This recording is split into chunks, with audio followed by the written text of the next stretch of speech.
We're entering into we are right here at the very beginning of the new year, 2022, a year of possibilities, a year of hope, a year of change.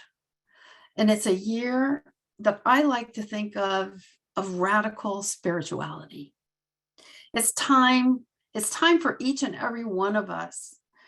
If you are listening to this, then you have a call to more freely and fully express the divine that you are. If you're sitting here on the call right now, if you're on Zoom, if you're watching on Facebook, if you're watching this after everything's over and you go to Facebook and click on it, you are being called. You're being called to be part of the shift that is happening. You're being called to be part of that critical mass of people who know truth and who desire with all of their heart this world that works for everyone. And the world right now works for every person. It's just, is it working the way that I really want it to be?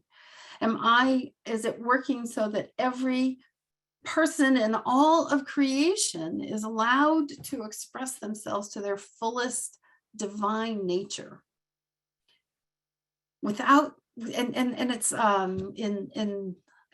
see, I think it was in Nild's beautiful meditation where we're all out on the dance floor and we're all expressing ourselves, and there's room for every person to express themselves as exactly as they need to that beautiful music that we're hearing at this wonderful party that we're at. There's a saying, there's been many sayings today, and I'm probably going to get back to all of them, I think so, but there's one that really resonates with me. There is only one life. That life is God, and that life is perfect. And the complement to that is that life is my life now. And that life becomes my life when I change my thinking. I don't just change a thought. I can do it a thought at a time, but I change my overall thinking.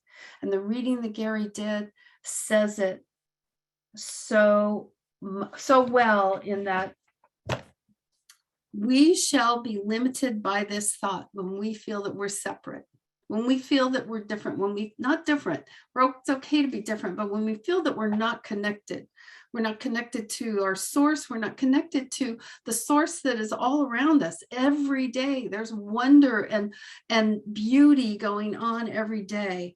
And when we believe that, when we believe in this separation, we are bound by that. We are only bound by our belief. That's all that binds us to a life that's limiting to us. So what we want to look at today and this month, and actually this entire year, is living everyday wonder.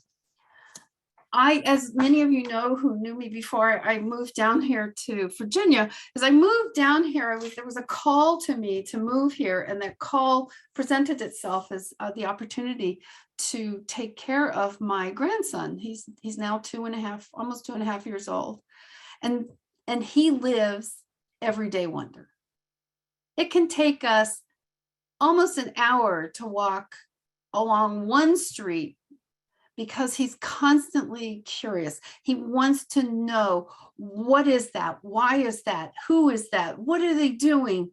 I mean, he'll see people on this, some construction workers. What are they doing? He calls me Gra-Gra. What are they doing, Gra-Gra? And it's just so wonderful. It's not like he's asking it out of any malice at all. He just wants to know. He wants to know. And that's what we should be looking for. And what we need to be looking at and connecting with is the beauty and the wonder and the love and the joy and the peace that is everywhere, wherever we are. In the song that Cassie played, she said, there's light in the space between us, and love is that light in that space.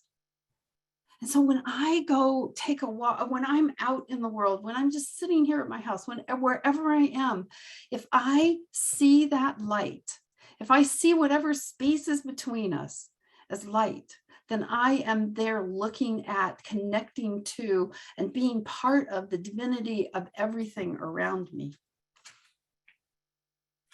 Frequently, we go through life unaware of this beauty that's not only surrounds us, but even more importantly, we tend to forget the beauty that is within us.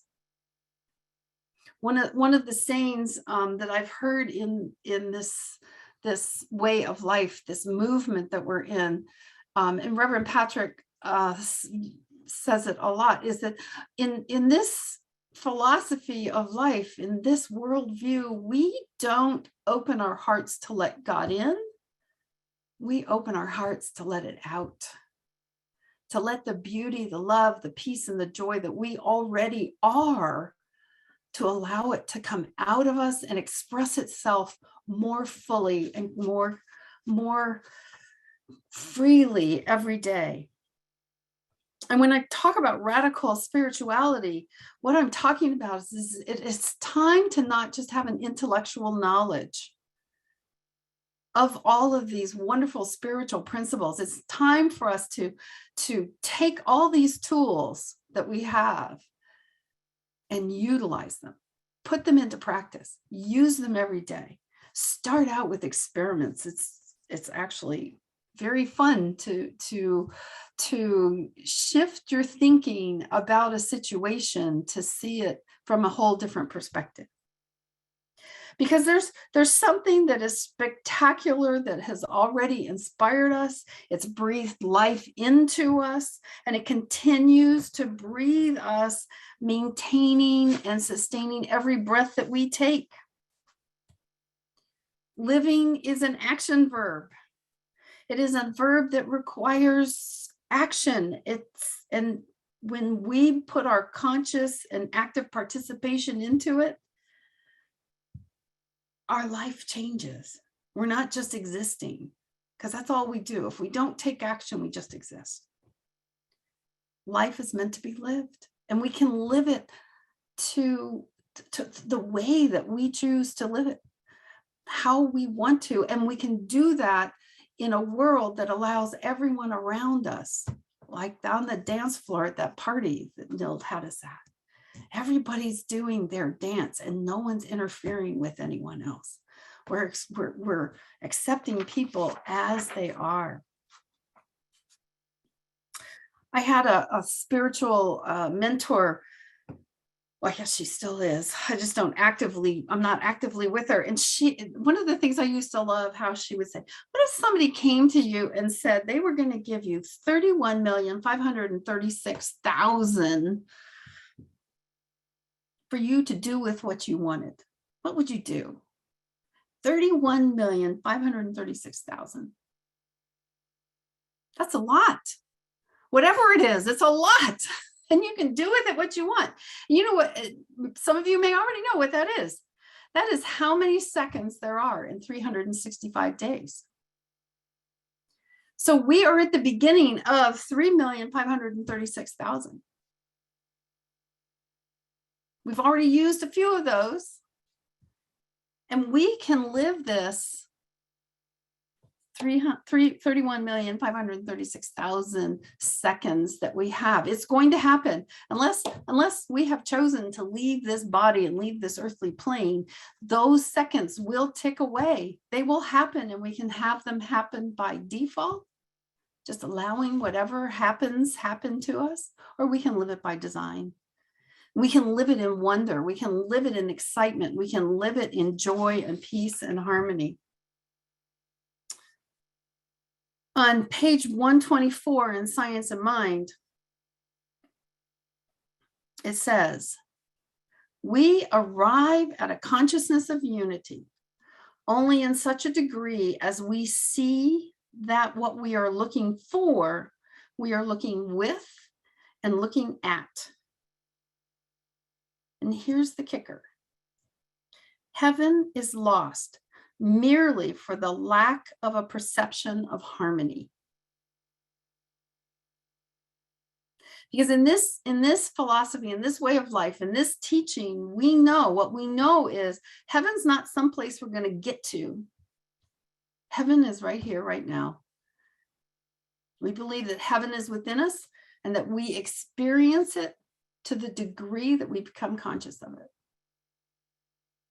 And I will add to that, that not only is it to the degree we become conscious of it, it's the degree to which we make those changes in our thinking that keeps us in that everyday wonder, that keeps us in that curiosity, that keeps us in that love. So at this party that we were at during the meditation, we had some choices to make. There was, the smorgasbord of food at a party. I can go and always eat the same things I always eat. Or I can be bold and brave and try something I've never tried before. There's no, it's not like I'm going to have a lot of leftovers or anything. It's an opportunity for me to taste life. It's an opportunity for me to try something new.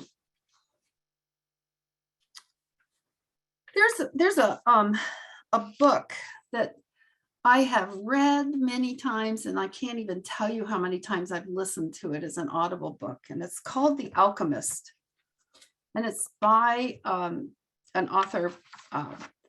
I always say his last name wrong. I'm going to say it right this time. Quit affirming I always say it wrong, right? I'm changing my thinking. His name is Pablo Coelho.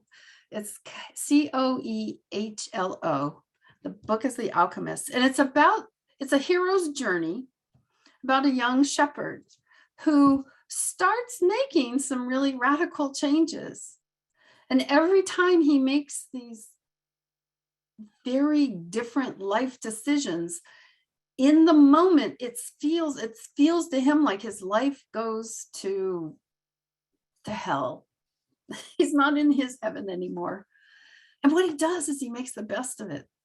He does what was talking about in the reading, that to begin at the beginning and look at it and reason it out. And when he does this, his life just totally changes, and it's absolutely incredible. And he learns that alchemy, because one of his travel partners is somebody looking for the alchemist, because he wants to turn lead into gold. And what the boy, we never find out this boy's name, but we find what this boy, who's actually a young man, what he finds out is that alchemy has absolutely nothing to do with the physical of turning lead into gold. It has everything to do with finding the gold in the lead, and finding the beauty, and finding the wonder, and finding the joy, the harmony, and the peace, no matter whatever metal is presented to him.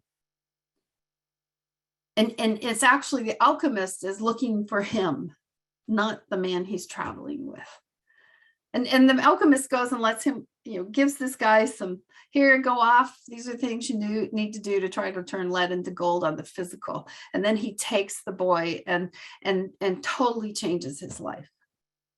And one of the quotes from that book, which I think is relevant today, is that the world is only the visible aspect of God.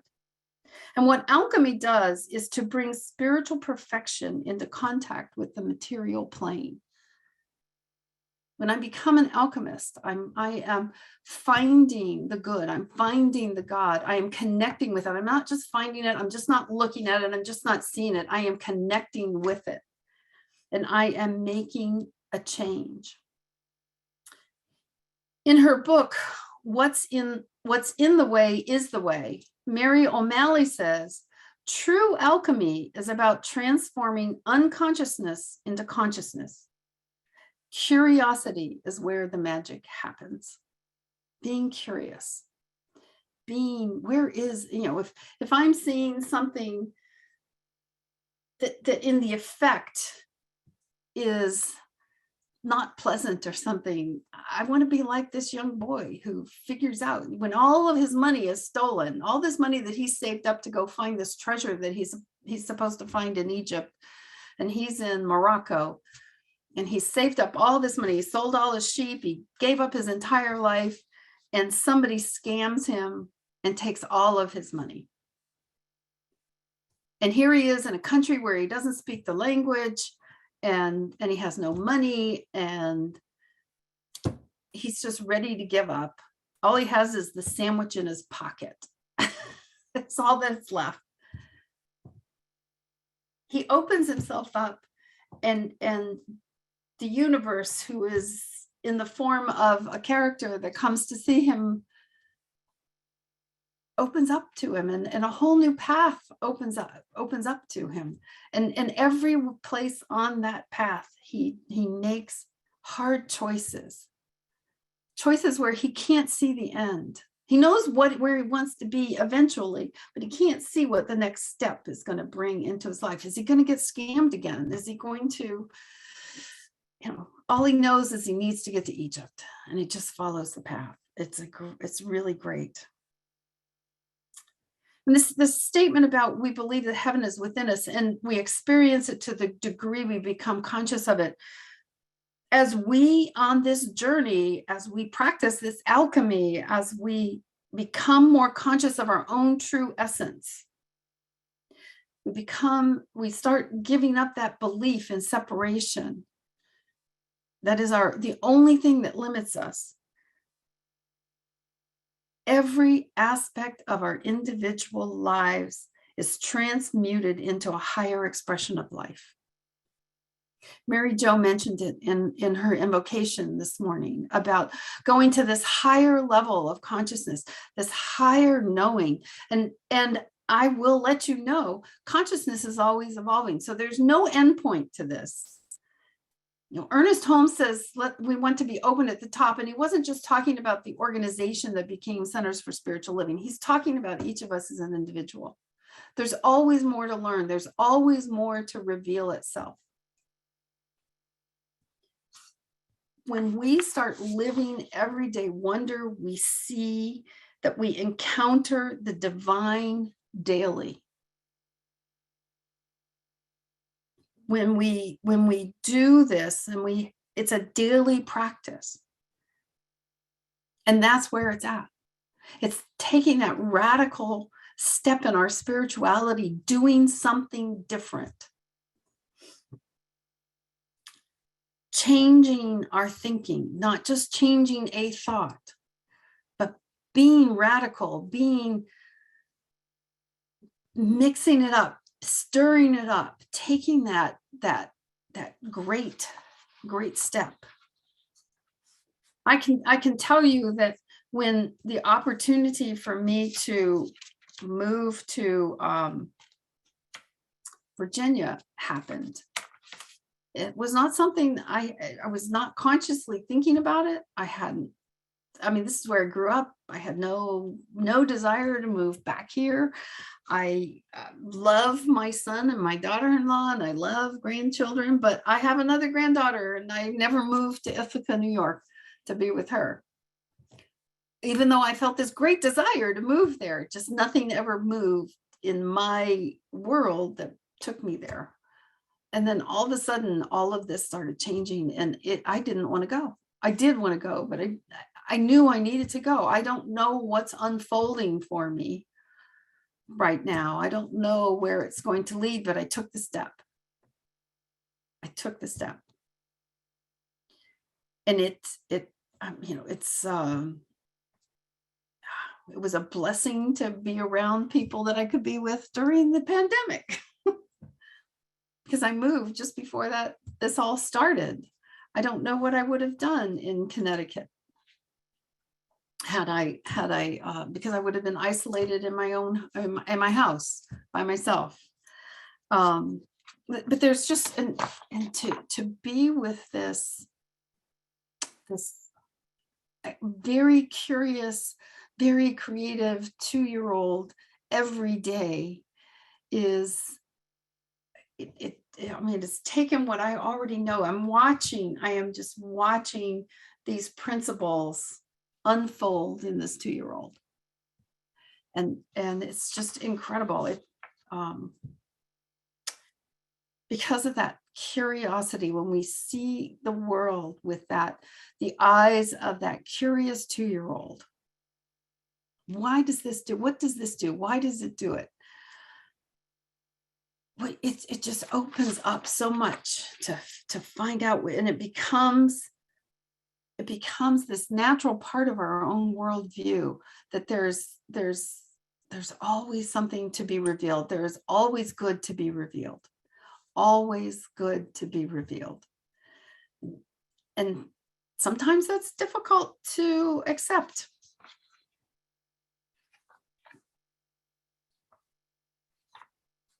But it's everyday wonder.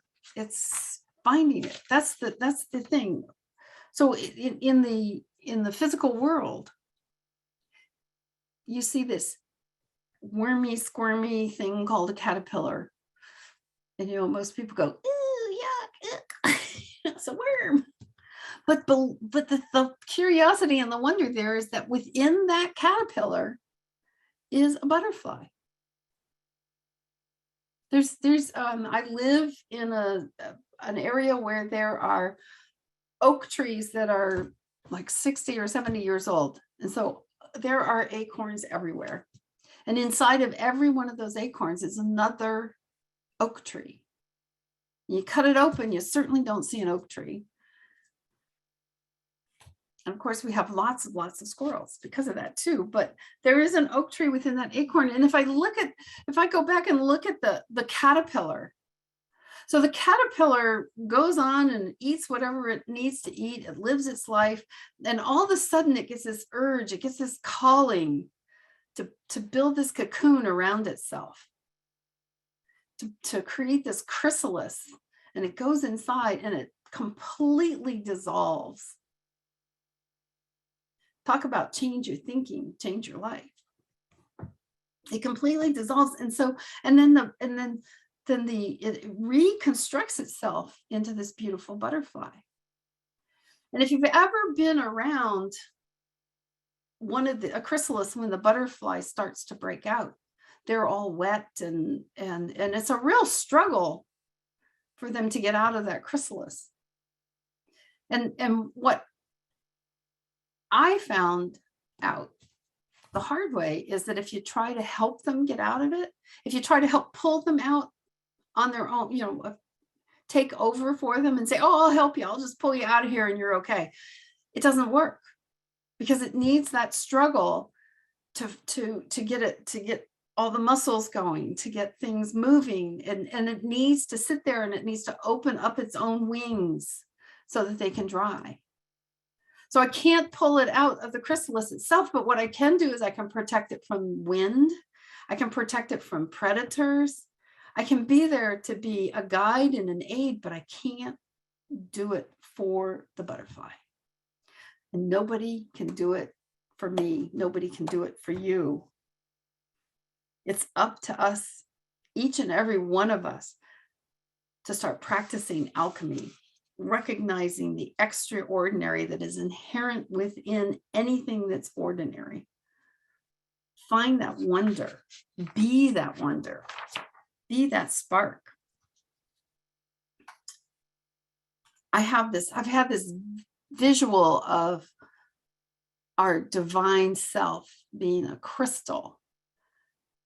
And when you see a brand new newborn baby, you can see that light. You can see that light that just emanates from it. There's very seldom does anyone react poorly to a brand new baby. It's always, "Oh, so cute." And they're even when they're screaming and crying and doing all their stuff on you. It's still a wonder. And what happens is, over time, this crystal that we are, each of us, that just shines light from within, because it catches that light that is God and just explodes it out.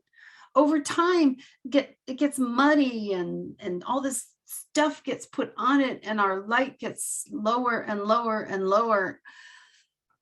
And our spiritual journey is now to take all of that off, to just allow it to clean off and become that light again. Here at Connecticut Center for Spiritual Living and its centers for spiritual living throughout the world, we envision a world that works for everyone in all of creation. And we envision that in the aspect of everyone. It works for everyone. It's like the dance floor that Nild put us on. We all can dance, and there's enough room for each of us to dance however we want, and we're not interfering. And if there is, we just figure out the way to make the more room to allow us all to dance the way we hear the music. And it's our job here at Connecticut Center and at CSL to provide those spiritual tools for both personal and global transformation. And that's what we're talking about here. We're talking about transformation. We have a whole lot of spiritual tools that we can use. We have spiritual principles that are just as real as gravity. You know, a lot of you've heard this one. I think all of us know that if we're up on top of the roof and we walk towards the edge of that roof and we take a step off, gravity is real. The mass of the earth will pull us down to meet it if we step off that roof without safety gear or without a way to do it, to walk off.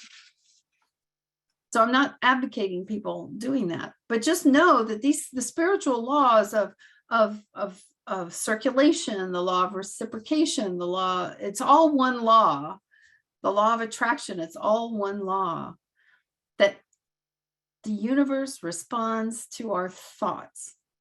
And it's not just one individual thought. It is the tendency of all of our thoughts. And that's why the saying is, change your thinking, change your life. Because you need to change all of that chatter that goes on in the background.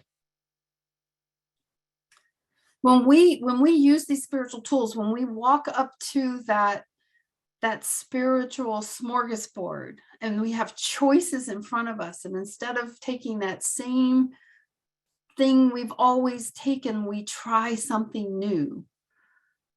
We try a different dish on the table. And have that courage to do it. What happens is our daily life and our everyday experiences start to shift. And when we create this world that works for me out of love, there's a ripple effect. And I'll ask this question, and unfortunately everybody's muted, but you can all answer it. And Nild and Gary, I can see you guys, you're already smiling. You know what the question is, right? How many are on this call right now? Exactly. There's only one. Whether we have 5 people or 30 people or 150,000 people on this call, it doesn't matter. There's only one. And so if I, out of the love of myself, out of the divinity that I am, create this world that works for me, create this world that brings me to a fuller and freer expression of my true essence, then what happens is there is a ripple effect, because there is only one. And you can think of it as a web. If you're familiar with Hindu, it's the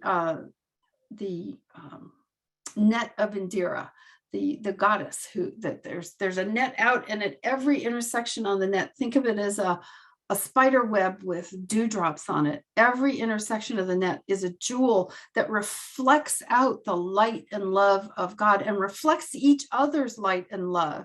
And that space between us is light, and that light is love. And you, I'm pointing at you, are one of those jewels. You are light, you are love, you are harmony, you are joy, you are peace. And as we recognize that, heaven is within us. And as we become conscious of it, we experience more of it. And the more conscious we become of it, the more we experience it. And the more we experience it, we have a ripple effect on the entire net. Everyone, everything. Cultivate this sense of wonder and interest in wherever you are and whatever you are. Appreciate your everyday experiences. Everything from your physical body to your finances, to your community, to relationships. Take an hour to walk 1/4 of a block and question everything. Come down here and take a walk with Carl sometime. And you'll see what I'm talking about. Become childlike. Question it all.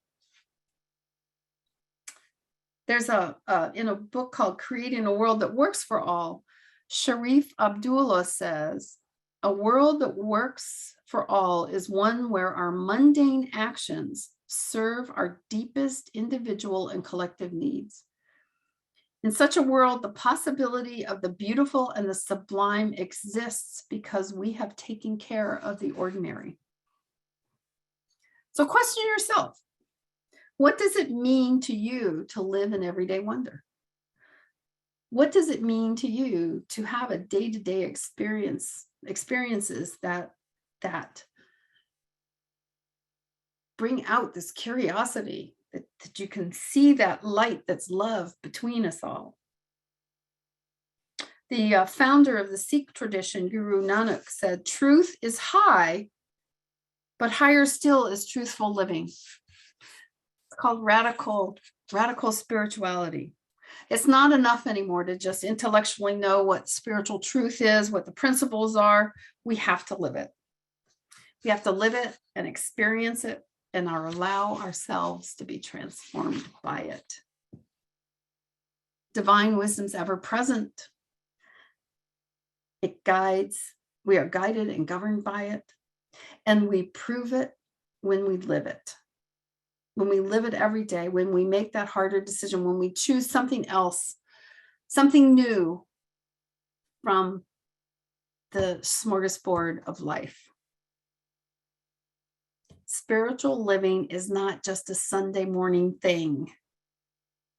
Spiritual living is not just sitting on a meditation cushion for however long, 5 minutes, 2 hours, it doesn't matter. Spiritual living is a way of life. It's applying the tools and the principles that we know are truth every day. When we do, our life flows, choices become clear, and we see miracles every day. Because, as Ernest Holmes will say, once we understand the truth, the supernatural becomes the natural. There is wonder in every day out there. And my challenge to you, although I've been looking for a better word, I was going to dare you. My dare to you. How about that? That works. I know that works with me a lot. I dare you. I dare you to live in wonder. I dare you to make those choices. I dare you to take something different off that smorgasbord. I dare you to dance and allow everyone around you to dance their dance. I dare you to see the light that is the space between us and see the love that is between us, that is us. Because what you're seeing is that reflection of the crystal at the next juncture with every person you look at. I love you. I love each and every one of you. I'm so grateful to be here. And help us shift the world. Be part of the shift. Don't just help us. Be part of that shift. Let's shift this to that world that works for everyone, every day, and all of creation, all the time. I love you. Namaste.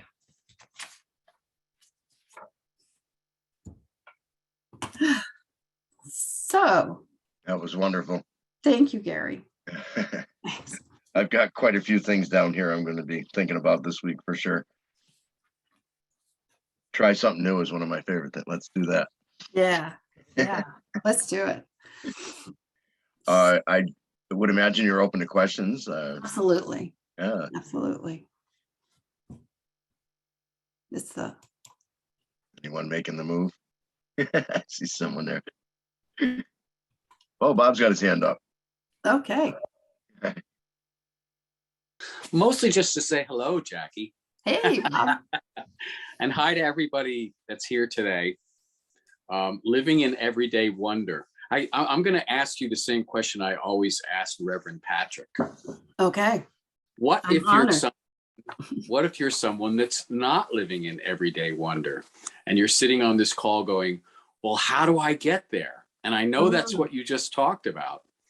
But what is it that's persistently saying, I don't experience everyday wonder? What is that part of us that's stopping us and turning what's everyday wonder into a world that doesn't work for me and doesn't work for anyone else?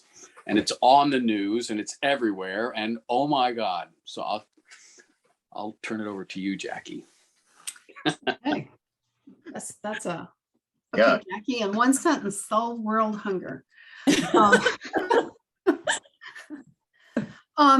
What it is it's our perception. It's what we have been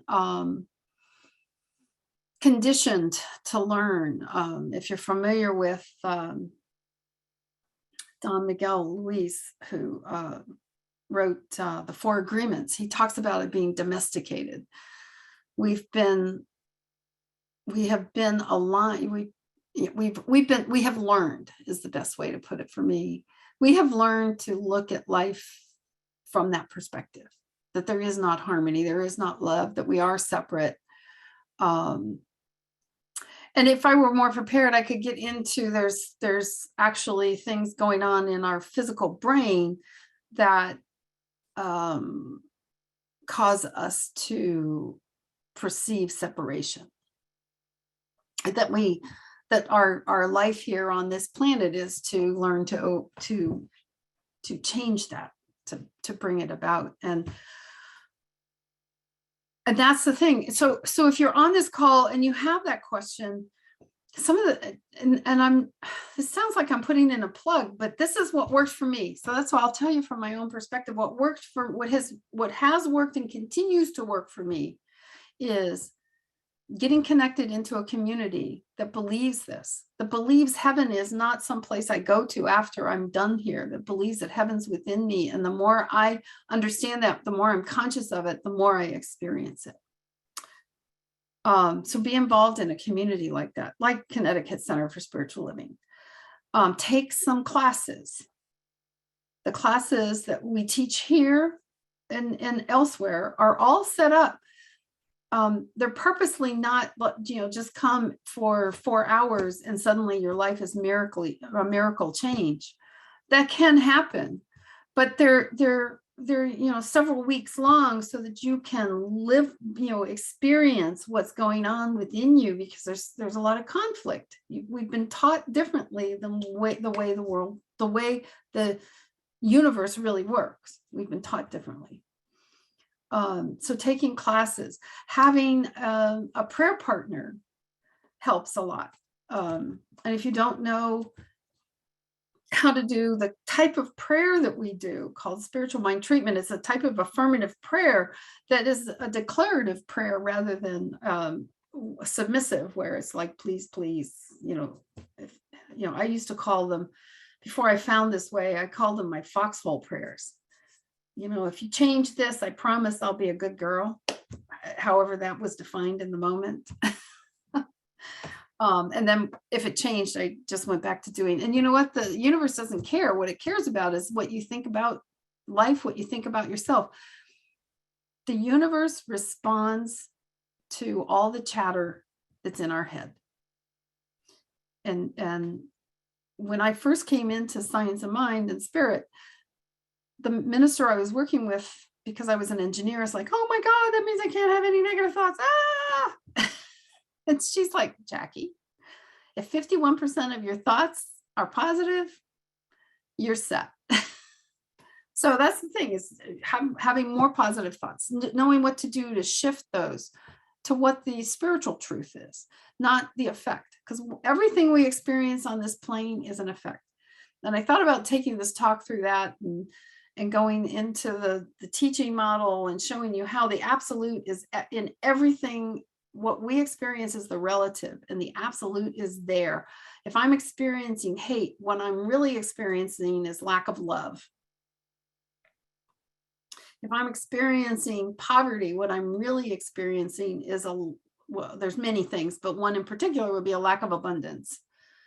And my belief in that lack of abundance, and my belief in that lack of love, and my belief in the lack of harmony.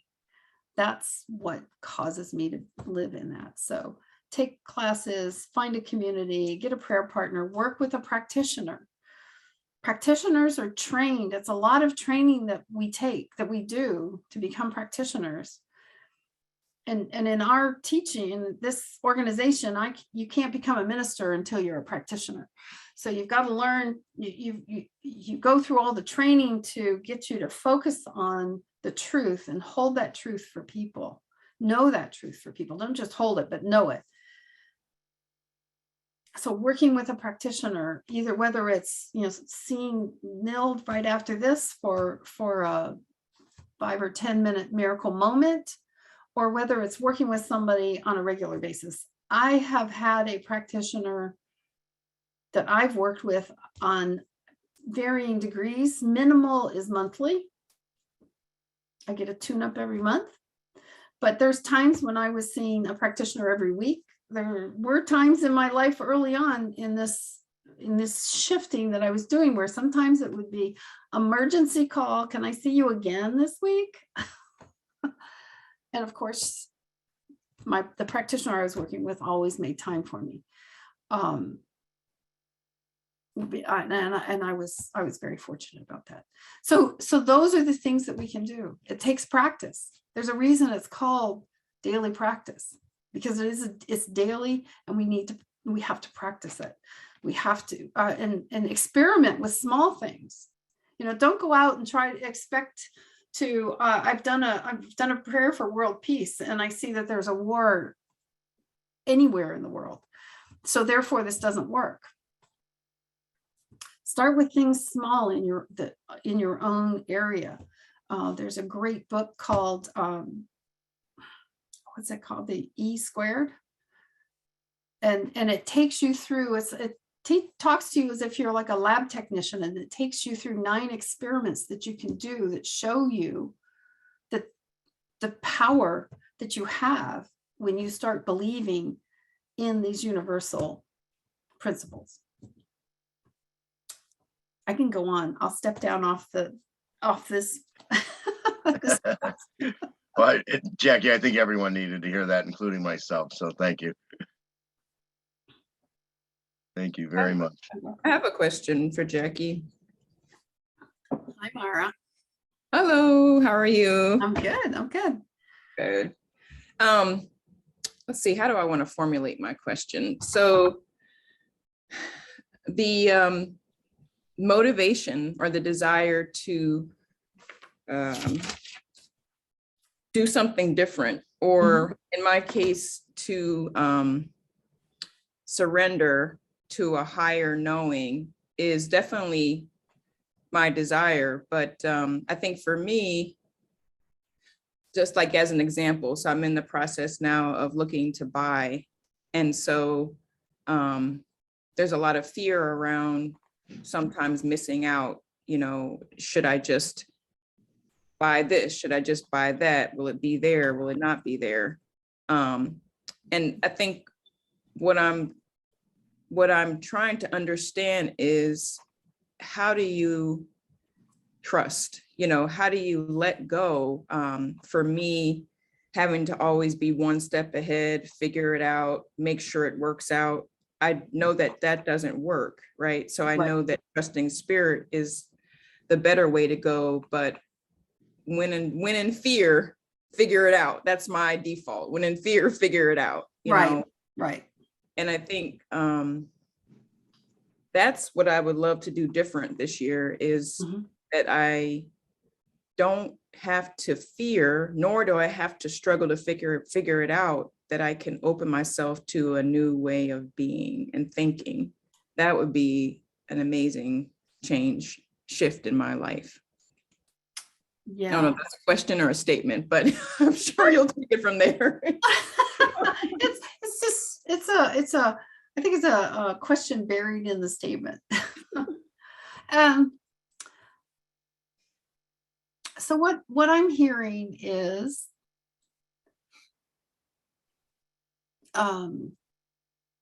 you want to get into the how, especially when you go into fear, you want to get into the how. Right. Yes. Like how do you figure this out? How do Yeah. you figure this out? Right. And one of the things that has really been a guidepost for me, a difficult one, because I like to figure it out. I mean, in my other life, I was an engineer, and that was my job, was to figure out the how. Is to that's natural for us to want to do that. But the way this works, if you want to, if you already knew how to do it, if you already knew the how, you would do it.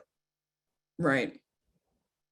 And so, we talk about mental equivalence in this teaching. And I know I'm here and I want to be over here. And what I need to do is to know what this is, and just not know it. So it helps to define it. What does it look like? What does it feel like? What does it taste like in all aspects of my life? But the main thing is, what does it feel like to be there? Because just like if you're buying a house, I may have this whole list of things that I want in my house, but if I know what it feels like to be in that house, I will know the moment I walk into a house that that's the one for me. And I have bought like 8 houses in my adult life. So I know that works. And I've done it from a very scientific engineering perspective. And I can have this list of musts and wants and wants from 10 to 1 and all that stuff. But what I know is, when I do that definition, I know what it feels like. And so when I walk into that house, I know that's it. And in our life, if we know we're here and this is where we want to be, and we know what that feels like, so we define it and we know what it feels like, we have this mental equivalent of what it is. And I do the work. It's like moving to Virginia was not on my list of how to get where I want to be. Staying in Connecticut was number 1 on my list, to stay there. But I opened myself up using a tool called visioning. And I'm still doing it as to what does my ministry, what is Spirit's highest expression of itself as my ministry? When, I won't go into the story, but the opportunity happened. I opened my mouth and said something, and suddenly, 3 months later, I was living in Virginia.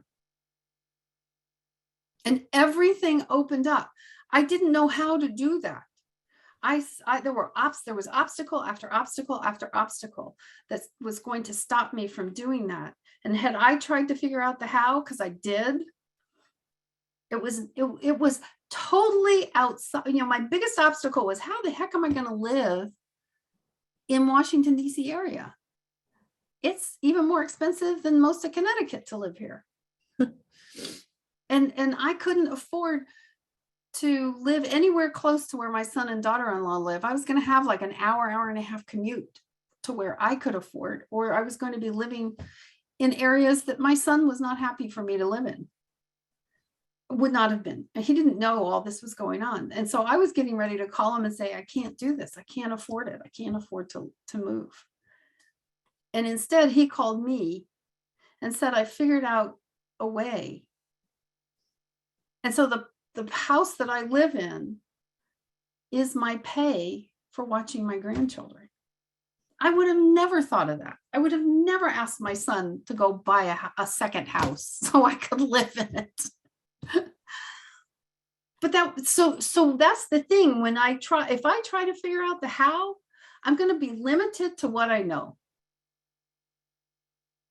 If I have that that faith. Now I need to do the work. When something presents, I need to be open to what presents itself to me. And I need to be open to taking that step, whatever it may be.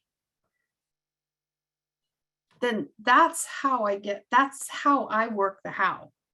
That's how we work the how. I know where I want to be. I know where I am. I know what it feels like to be here.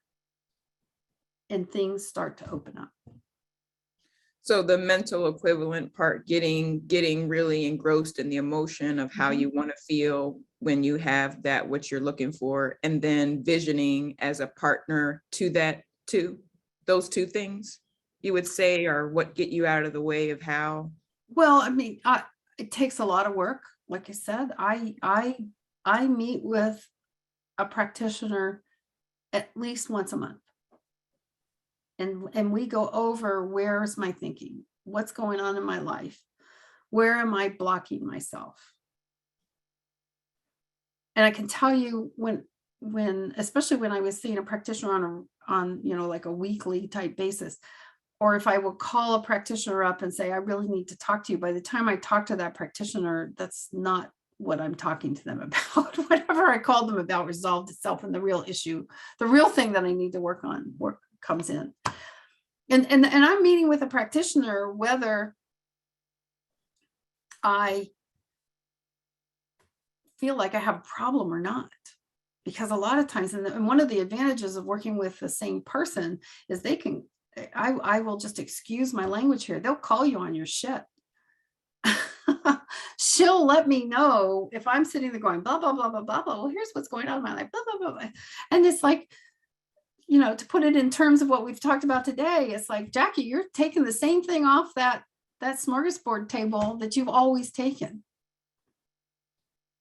It's time to go over to the other table and take something. Because we can get caught in our own thinking. We can always rationalize what it is we're doing. So does that help? Yes, thank you very much. Yeah, we have one more. Ann Fitzgerald, you need to unmute yourself before you. Okay, Yeah, I'm perfect. unmuted now. I just have an addition to what Jackie has been saying for Mara. I read something recently and it reminded me that we are points of personality within the mind of God. Exactly. Yeah. Maybe my mind doesn't know the answer, but God's mind does. Yes. And we need to access God's mind. We have access to the whole thing. So I don't know the answer, but God, you do. Answer it for me. And something will happen, not necessarily as dramatic as what happens to you where you know, but it may be as simple as, I like this one better than that one. And we don't necessarily define our emotions, our sensations as clearly as you as an engineer would. But sometimes it's just an amorphous thing that you can't quite put your finger on. And yet this is more attractive than that. And you can't say because it's bigger, because it's newer, because it's whatever. But just be aware that while I might not know the answer, God does. What would God do? And then do it. Yes. And it's the right thing. It really is. And that's all I have to say. And thank I you, hope Ann. you agree. Yeah, Oh yeah. I Well, actually, absolutely do. Gary read that. It says that which we call our subjective mind, our personal mind, is but a point in universal mind where our personality maintains its individualized expression of spirit. And we think that we're separated, then that's what's gonna. And with that faith, you get led to joyful action, not things that you don't enjoy doing. Right. having that faith leads you to joyful action. That's my thing for this year. So Yes. I didn't like want that. to add anything to that, but I really felt that was, No, that's excellent. Excellent. instead of Thank you. struggling through that, you're guided to things that you enjoy to do. And